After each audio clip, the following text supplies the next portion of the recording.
হাবিব গো, এত কিছু করার পর, এত নিয়ামত দান করার পর, এত মান সম্মান আপনাকে আমি দেওয়ার পর, হাবিব আপনি একটু শুনে রাখেন, লা ইন আশরাকতা, হাবিব আপনিও যদি শিরক করেন, লা ইয়াহবাতান্না আমালুক, আপনার সমস্ত আমলকে আমি বরবাদ করে দিব। নাউজুবিল্লাহ। মুহতারাম হাজিরিন, তাহলে শিরক থেকে আমাদের বাঁচতে হবে। এরপর হিংসা থেকে আমাদের বাঁচতে হবে। হিংসা করা এটা হালাল না হারাম? জোরে বলেন।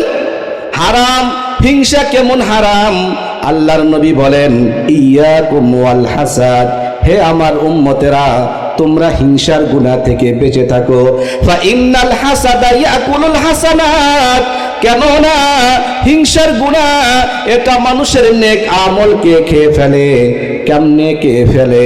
কামা তাকুলুন নারুল হাতাব, যেই রকম ভাবে আগুন শুকনা লাকড়িকে জ্বালিয়ে পুড়িয়ে শেষ করে দেয়, ওই রকম ভাবে হিংসার আগুনও মানুষের আমলকে শেষ করে দেয়। নাউযুবিল্লাহ। আলহামদুলিল্লাহ, আল্লাহ রাব্বুল আলামিন আরহামুর রাহিমিন, তার শাহী দরবারে লাখ কোটি শুকরিয়া যে আল্লাহ সুবহানাহু ওয়া তাআলা আমাদেরকে জামিউল উলুম নুরুল কুরআন মাদ্রাসা এর উদ্যোগে 12তম বার্ষিক ওয়াজ মাহফিলে আসা এবং বসার তৌফিক দান করেছেন। এই জন্য আমরা দিল থেকে শুকরিয়া আদায় করি, সকলেই পড়ি আলহামদুলিল্লাহ। মুহতারাম হাজিরিন, আমি আপনাদের সামনে কুরআনুল কারীমের একটি আয়াতে কারিমা, রাসূল করিম সাল্লাল্লাহু আলাইহি ওয়াসাল্লামের মুখ নিঃসৃত বাণী হাদিস থেকে একটি হাদিস আপনাদের খেদমতে আমি পেশ করেছি। আল্লাহ রাব্বুল আলামিন যদি তৌফিক দান করেন, তাহলে অল্প সময়ের মধ্যে আমার তেলাওয়াতকৃত আয়াত এবং পঠিত হাদিস সম্পর্কে কিছু কথা রাখবো ইনশাআল্লাহ। আমি যে হাদিসটি আপনাদের খেদমতে পাঠ করেছি, এই হাদিসের ভিতরে 5টি আমলের কথা বলা হয়েছে। 1 নম্বর আমল হলো কিভাবে বড় আবেদ হওয়া যাবে। 2 নম্বর আমল কিভাবে বড় ধনী হওয়া যাবে। 3 নম্বর আমলের কথা বলা হয়েছে কিভাবে খাঁটি মুমিন হওয়া যাবে। 4 নম্বর আমলের কথা বলা হয়েছে কিভাবে খাঁটি মুসলিম হওয়া যাবে। 5 নম্বর আমলের কথা বলা হয়েছে কিভাবে অন্তরকে, কলবকে তরু তাজা করা যাবে। এই হাদিসটি বর্ণনা করেন হযরত আবু হুরায়রা রাদিয়াল্লাহু তাআলা আনহু। وعن أبي هريرة رضي الله تعالى عنه قال قال رسول الله صلى الله عليه وسلم من يأخذ مني 5 خصال।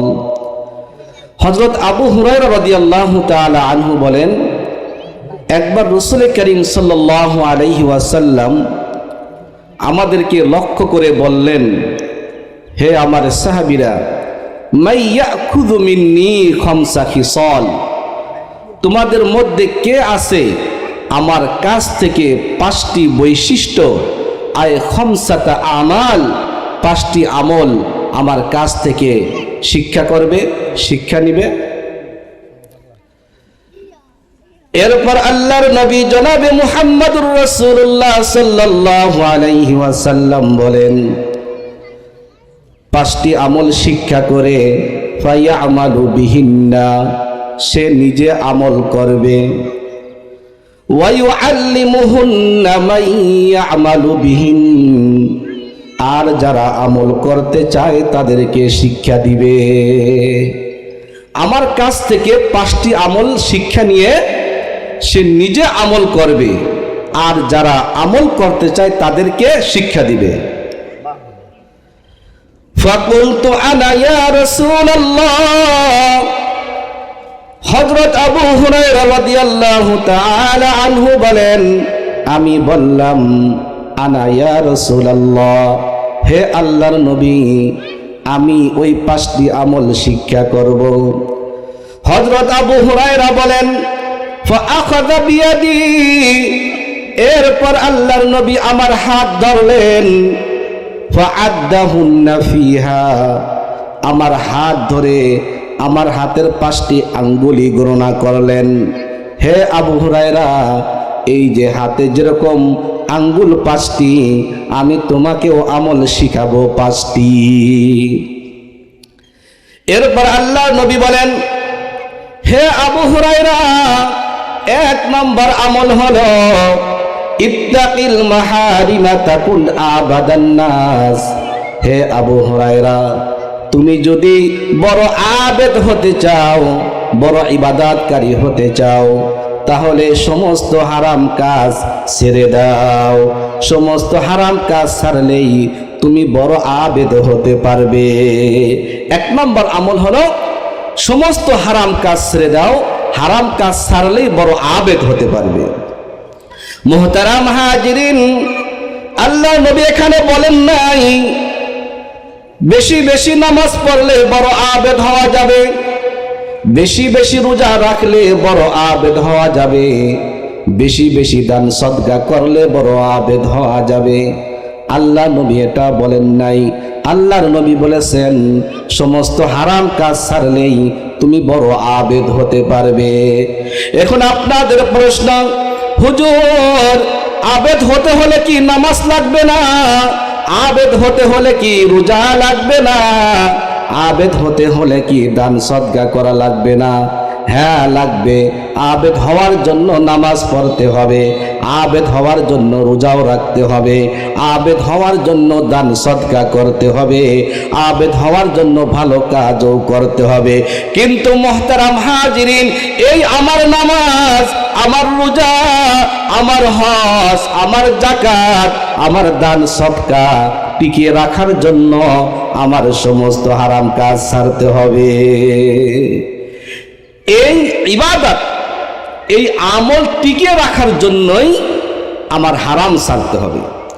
কারণ হলো একদিকে আমি নামাজ পড়লাম, একদিকে আমি রোজা রাখলাম, একদিকে দান সদকা করলাম, আবার পাশাপাশি আমি হারামের ভিতরেও লিপ্ত রইলাম, তাহলে কি হবে?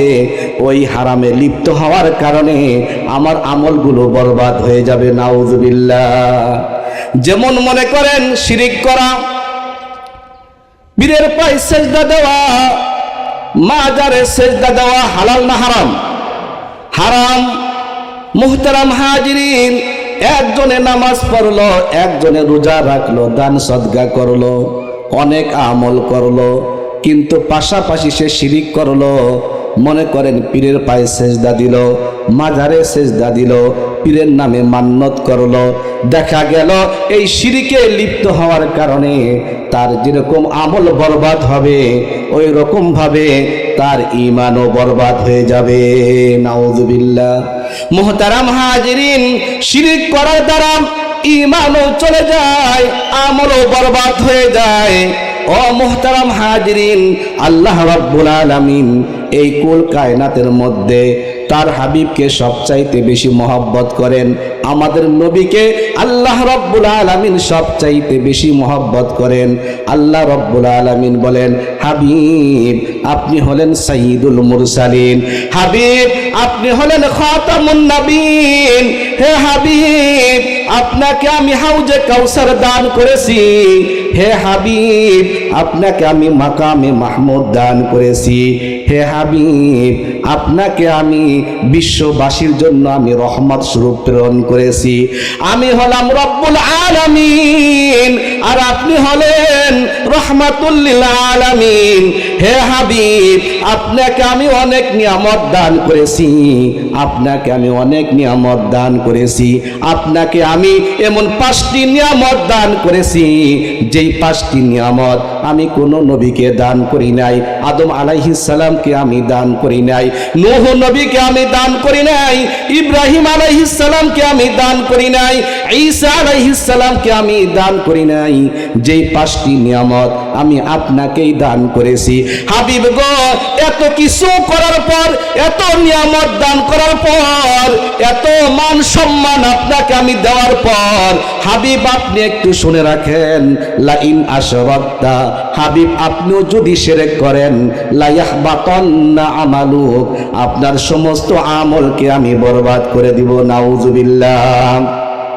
মুহতারাম হাজিরিন, তাহলে শিরিক থেকে আমাদের বাঁচতে হবে। এরপর হিংসা থেকে আমাদের বাঁচতে হবে। হিংসা করা এটা হালাল না হারাম? জোরে বলেন। হারাম। হিংসা কেমন হারাম? আল্লাহর নবী বলেন, ইয়াকুম ওয়াল হাসাদ, হে আমার উম্মতেরা, তোমরা হিংসার গুনাহ থেকে বেঁচে থাকো। ফা ইন্নাল হাসাদা ইয়াকুলুল হাসানাত, কেননা হিংসার গুনাহ এটা মানুষের নেক আমলকে খেয়ে ফেলে। কেমনে খেয়ে ফেলে? কামা তাকুলুন নারুল হাতাব, যেই রকম ভাবে আগুন শুকনা লাকড়িকে জ্বালিয়ে পুড়িয়ে শেষ করে দেয়, ওই রকম ভাবে হিংসার আগুনও মানুষের আমলকে শেষ করে দেয়। নাউজুবিল্লাহ। তাহলে মুহতারাম হাজিরিন, আমি যেটা বুঝাইতে চাই সেটা হলো, একদিকে অনেক নামাজ পড়লাম, একদিকে অনেক রোজা রাখলাম, হজ করলাম, যাকাত দিলাম, দান সদকা করলাম, পাশাপাশি আবার হারামের ভিতরেও লিপ্ত রইলাম, তাহলে কি হবে? ওই হারামে লিপ্ত থাকার কারণে আমার নামাজ, রোজা, হজ, যাকাত সব কিছু বরবাদ হয়ে যাবে। নাউজুবিল্লাহ। এই জন্য আল্লাহ নবী বলেন, হে আমার উম্মতেরা, তোমরা যদি বড় আবেদ হতে চাও, ইত্তাকিল মাহারিমা তাকুন আবাদান নাস, তাহলে সমস্ত হারাম কাজ ছেড়ে দাও, হারাম কথা বলা ছেড়ে দাও, হারাম খাওয়া ছেড়ে দাও, তাহলে তুমি বড় আবেদ হতে পারবে। সুবহানাল্লাহ। 2 নাম্বার আমল হলো, ইরদা বিমা কাসামাল্লাহু লাক তাকুন আগনান নাস। আল্লাহ রাব্বুল আলামিন বলেন, তুমি যদি বড় ধনী হতে চাও, ইরদা, তুমি রাজি হয়ে যাও, বিমা কাসামাল্লাহু লাক, আল্লাহ রাব্বুল আলামিন তোমাকে যা দিয়েছেন এর উপর তুমি সন্তুষ্ট হয়ে যাও, তাহলে তুমি বড় ধনী হতে পারবে। আল্লাহ যা দিয়েছেন এর উপর কি থাকতে হবে? সন্তুষ্ট থাকতে হবে। সন্তুষ্ট থাকলেই বড় ধনী হওয়া যাবে। একজনের অনেক আছে কিন্তু অন্তরে তৃপ্ত না, সন্তুষ্ট না, তাহলে সে কিন্তু ধনী হতে পারবে না। আসলে আমাদের সমাজে অনেক টাকা আছে, অনেক পয়সা আছে, অনেক ধন দৌলত আছে, কিন্তু মনের দিক থেকে সে ধনী না। আছে কিনা বলেন? আল্লাহ নবী সে কথাই হযরত আবু যর রাদিয়াল্লাহু তাআলা আনহুকে বলেন, হে আবু যর, যার অনেক টাকা আছে, যার অনেক পয়সা আছে, যার অনেক ধন সম্পদ আছে, তাকে কি তুমি ধনী মনে করো কিনা? সাহাব আবু যর বলেন, ইয়া রাসূলুল্লাহ, আমরা তো তাকেই ধনী মনে করি, যার টাকা আছে, পয়সা আছে, ধন সম্পদ আছে, তাকেই তো আমরা ধনী মনে করি।